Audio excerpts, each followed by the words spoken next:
mi amigo querido, mira, las normas, los reglamentos, las tradiciones establecidas son buenos, hay que respetarlos siempre. Pero hay que tener cuidado que estos no se vuelvan en sí mismos un fin. Las normas, tradiciones son y seguirán siempre siendo instrumentos para ayudarnos a reflejar el carácter de Jesucristo y cumplir la misión que tenemos como iglesia en esta tierra. En los tiempos de Nehemías, sin embargo, sucedió algo que puede enseñarnos lecciones valiosas para hoy. El pueblo estaba pasando por un momento de mucha necesidad y se cometía injusticias, inclusive entre ellos mismos, entre el pueblo. Voy a leer lo que dice Nehemías 5, 1 y 2 para entender mejor la situación. Entonces hubo gran clamor del pueblo y de sus mujeres contra sus hermanos judíos. Mira, el asunto era entre los hermanos ahí de la misma raza. Había quien decía, nosotros, nuestros hijos y nuestras hijas somos muchos, por tanto hemos pedido prestado grano para comer y vivir. ¿Te das cuenta que algunas familias no tenían nada con que alimentar a sus hijos? Otros clamaban que debido a la hambruna habían hipotecado sus propiedades a sus hermanos judíos y ahora no tenían nada. Había familias que se quejaban de que tenían que pedir dinero prestado para pagar el impuesto que les imponía el imperio persa e incluso muchos hijos de estas familias eran esclavos. Era una situación calamitosa y contraproducente, diría yo. El pueblo estaba unido para enfrentar al enemigo exterior y avanzar en la reconstrucción de los muros. Sin embargo, dentro estaba sufriendo debido a las circunstancias impuestas por el gobierno.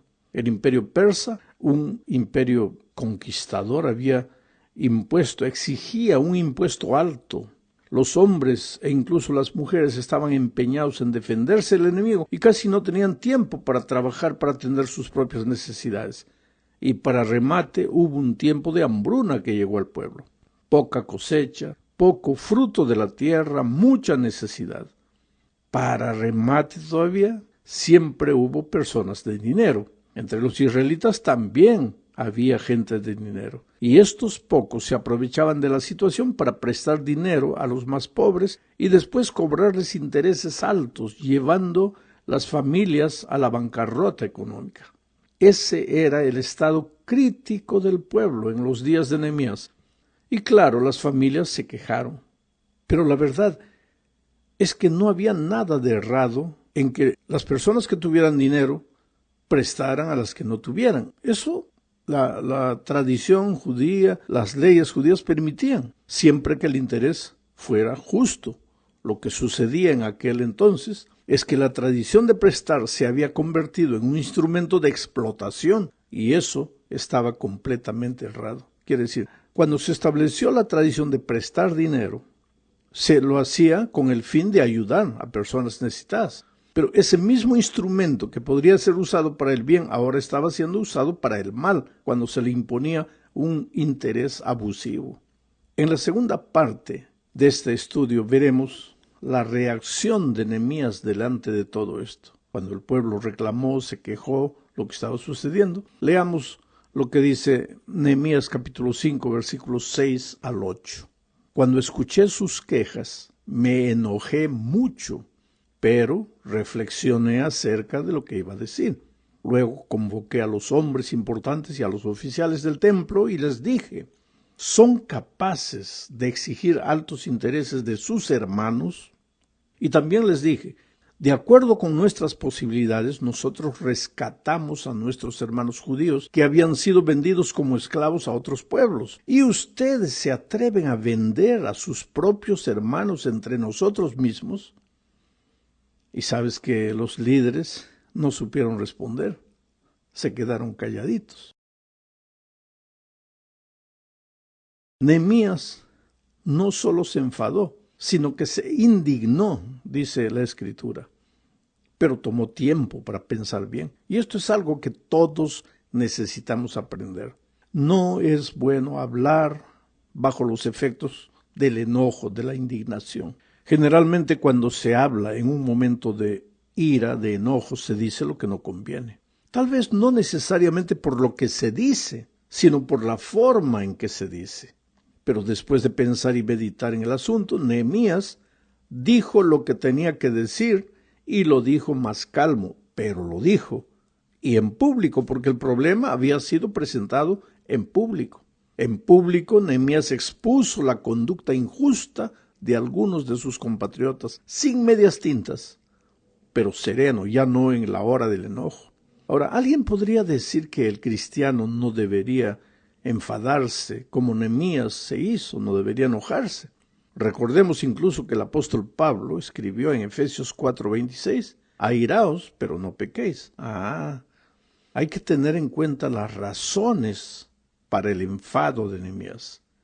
Si te enfadas, si te enojas porque alguien ha perturbado tu propio bienestar o porque alguien ha perjudicado tus beneficios o intereses personales, entonces ese tu enojo es egoísta, es pecaminoso. Pero si te enfadas por motivos que tienen que ver con la gloria y la honra de Dios, o porque el nombre de Dios está siendo menospreciado, entonces yo le llamaría a tu enojo más bien celo santo, y eso no está mal. Ahora, recuérdate, cuando el celo santo se apodera de una persona, no se queda con los ojos desorbitados ahí agrediendo a todo el mundo, criticando, juzgando, condenando. No, calma. Piensa, retírate, reflexiona, y lo que tengas que decir, dilo, pero de manera calma, tranquila, porque si lo dices gritando, todo nervioso, nadie te va a creer. Y aunque tu celo pueda ser santo, pues se malogra en un vaso contaminado por el pecado, por el egoísmo, por el mal. Nehemías no se quedó de brazos cruzados ante el pecado. No lo pasó por alto, lo denunció abiertamente. Creo que esta es la manera correcta de enfrentar las cosas cuando no andan bien. No debemos aceptar la injusticia, ni cerrar los ojos ante el sufrimiento de los más débiles. Muchos líderes, en este caso, preferirían tal vez no intervenir y decir, bueno, son cosas que suceden, no vamos a crear más problemas. Pero los problemas no es que tú los vas a crear, sino los resuelves. Los problemas vendrán de igual manera, solo que mayores, más grandes, aumentados. Porque si no intervienes, el enemigo ganará terreno, causará divisiones y el daño será peor. Por eso, ante situaciones de esta naturaleza, necesitamos personas, líderes, especialmente con valor, con convicciones firmes, que no se vendan, que no sean llevados por el viento de las circunstancias o de lo que más conviene. En la medida en que el cristianismo pierda autoridad moral, pues su imagen se deteriorará y entonces el mundo seguirá indiferente su camino sin tener en cuenta los principios bíblicos que los cristianos proclaman. Sabes que hay muchas personas que anhelan conocer la verdad, quieren saber si nosotros somos sinceros en lo que decimos y si existe coherencia entre los principios que proclamamos y nuestra conducta personal. Bueno, ahora cuando Nehemías expuso en público el pecado de sus hermanos de raza, nadie se atrevió a responderle, se quedaron callados, dice el texto bíblico. Los implicados permanecieron en silencio, mientras él, Nehemías, estuvo con ellos. Pero más tarde, tú vas a ver en la historia, le causarían problemas, muchas otras dificultades. Vamos ahora a la tercera parte de este estudio. Aquí veremos que la actitud de Nehemías no se limitó a un bonito discurso, sino que entró en el doloroso mundo de la acción. Digo doloroso porque entre la belleza de la teoría y lo grotesco de la realidad no siempre es bonita. Entre la belleza de la teoría y la realidad hay una diferencia. Pronunciar discursos en favor de los menos favorecidos y hacer algo por ellos es completamente diferente. Porque al entrar en la realidad tú te expones. Alguien quedará feliz y alguien quedará triste. No se puede agradar a todo el mundo. Esta es la dramática situación del líder auténtico. Tiene que posicionarse, aunque no le convenga desde el punto de vista humano. Nadie es líder solo por el hecho de ser líder o para que le convenga ser líder. Se es líder para caminar al lado de la justicia, aunque las cosas no siempre salgan como queremos. Leamos lo que dice Nehemías 5, 10 al 12.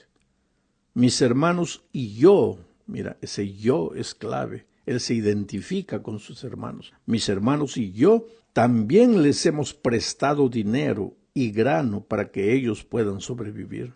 Dejemos de cobrarles intereses. Yo les ruego que hoy mismo les devuelvan sus tierras, sus viñas, sus olivares y sus casas, más la 100ª parte del dinero, del grano, del vino y del aceite que les cobraron como intereses. Y ellos dijeron, así lo haremos. Vamos a devolverles lo que les habíamos cobrado. No tendrán que pagarnos nada. Entonces, dice Nehemías, reunía a los sacerdotes y los comprometía a cumplir lo que se había acordado. Interesante, mira, después de la arenga, los dirigentes no discutieron, ya no reclamaron, porque veían que el argumento de Nehemías era razonable. Por lo tanto, Nehemías continuó con una pregunta. ¿No andaréis en el temor de nuestro Dios para no ser oprobio de las naciones enemigas nuestras? ¿En qué sentido el pueblo de Israel sería oprobio de las naciones vecinas si no administraba la justicia entre sus hermanos? ¿En qué sentido? Recuerda que ese mismo espíritu de injusticia se había apoderado de la nación antes de ir al cautiverio babilónico. Ahora Dios los había traído de regreso a la casa. ¿Por qué? ¿Para volver a su antigua manera de vivir? No, claro que no. Me despierta admiración el hecho de que Nehemías admitió que él mismo le había prestado dinero y grano a la gente, pero dijo, dejemos de cobrarles intereses. Ahora, ¿por qué dijo Nehemías esto? ¿Él también cobraba intereses? ¿O se estaba colocando en el grupo de explotadores para que ellos sintieran menos el impacto de la reprensión? Yo no sé, no tengo claro esto.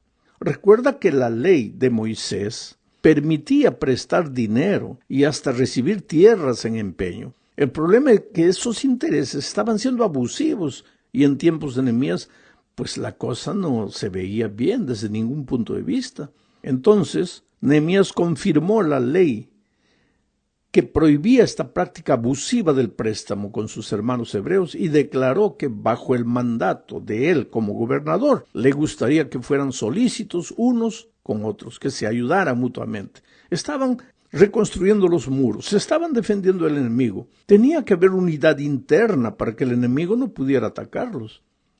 Increíblemente la respuesta fue unánime. Digo, ¿por qué increíblemente? Porque somos seres humanos, porque los seres humanos cada uno tiene una idea diferente del otro, pero increíblemente la respuesta aquí fue unánime. Los líderes aceptaron devolver todo al pueblo. Vamos a la cuarta parte ahora. En la cuarta parte veremos la maldición de Nehemías. ¿Qué? Sí, mira lo que dice Nehemías 5, 12 y 13. 12, la última parte. Entonces reuní a los sacerdotes y los comprometí a cumplir lo que se había acordado. Luego sacudí mis vestiduras y les dije, así como yo he sacudido mis vestidos, que Dios sacuda de su casa a quien no cumpla con este acuerdo, que lo eche afuera. Y el pueblo dijo, amén, y alabó al Señor y empezó a poner en práctica todo lo que habíamos acordado. Esta maldición pronunciada por Nehemías, querido, podrá parecer muy extraña hoy, porque las culturas cambian y hoy una maldición podría estar más relacionada con el mal que con el bien. Pero la cultura del Antiguo Testamento era diferente. Cada vez que se pronunciaba una maldición, era como si se firmara un contrato. El que no lo cumpliera se haría víctima de la maldición. Hoy tal vez no se pronunciaría ninguna maldición, pero sí se firmaría con toda seguridad un contrato entre las partes comprometidas. Es que los seres humanos somos fáciles de hablar y de prometer, pero cuando llega el momento de cumplir la promesa parece que ahí nos arrepentimos y volvemos atrás.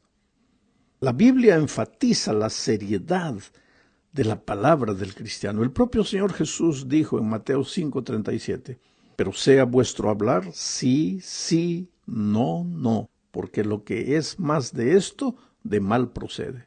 Y la sierva de Dios, comentando las palabras de Jesús, dice en el libro Discurso Maestro de Jesucristo, página 60, lo siguiente: Jesús procedió a prescribir un principio que haría inútil proferir juramentos.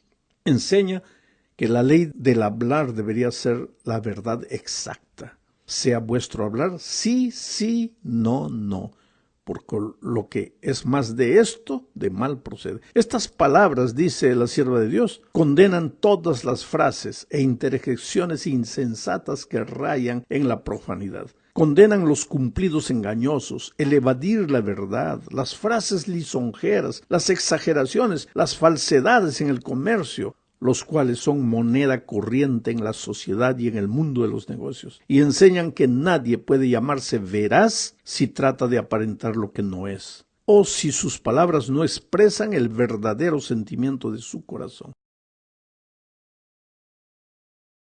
Pero en los días de Nehemías, pues, Nehemías pronunció esa maldición como una forma de contrato firmado para que la gente llevara a serio el compromiso que estaba adquiriendo de cambiar de actitud con relación a Dios y con relación al prójimo que estaba sufriendo. Llegamos ahora al fin de este estudio hablando del ejemplo de Nehemías. Él era el gobernador, o como toda autoridad, siendo gobernador, él tenía ciertos privilegios, pero mira lo que él escribió en Nehemías 5, 14 al 19. Es largo, pero lo voy a leer lentamente para que pienses. Él dijo así, se supone que esto lo dijo cuando regresó a Persia al rey Artajerjes. Le dijo lo siguiente: durante 12 años desde el día en que el rey Artajerjes me nombró gobernador de la tierra de Judá, es decir, desde el año 20 de su reinado hasta el año 32, ni mis hermanos ni yo nos alimentamos con las contribuciones que yo recibía como gobernador. En cambio, los gobernadores anteriores a mí abrumaban al pueblo y les cobraban 40 monedas de plata por el pan y el vino que les vendían. Aún sus mismos criados se creían superiores y se aprovechaban del pueblo, pero yo no me porté así. Por mi temor a Dios como parte del pueblo, a mí y a mis criados nos tocó restaurar un tramo de la muralla, aun cuando yo no había comprado tierras. A mi mesa se sentaban 150 judíos y oficiales, más otros que venían de las naciones vecinas. Cada día se mataban un buey y 6 ovejas engordadas. A mí me preparaban aves para comer y cada 10 días se servía vino en abundancia. Sin embargo, nunca exigí que eso se pagara con las contribuciones a que tenía derecho yo como gobernador, porque la pobreza del pueblo era extrema. Y he concluido de una manera interesante. Dice: Dios mío, te ruego que no te olvides de mí, ni de todo lo que he hecho por este pueblo. Querido, parece que Nehemías era una persona rica. Llegó al poder, al gobierno, nombrado por el rey Artajerjes, al gobierno de Israel, ya rico. Tenía derechos como toda autoridad, pero él no usó de sus derechos. Él usó su propio dinero para mantener la casa del palacio. Llega al final de sus días feliz de la vida. Dice: he cumplido, lo he hecho todo por mi pueblo. ¿Sabes? Yo creo que se necesita hombres como Nehemías, que se olviden de sí mismos, que se olviden de sus derechos y que piensen en el pueblo, en la iglesia de Dios, en terminar la misión de la iglesia de Dios. Esto es para mí. Esto es para mí. Yo quiero meditar, pensar y aplicar estos principios a mí. Tú hazlo contigo. Lo peor que nos sucedería es aplicarlo a los otros, olvidándonos de nosotros mismos. Que Dios nos bendiga.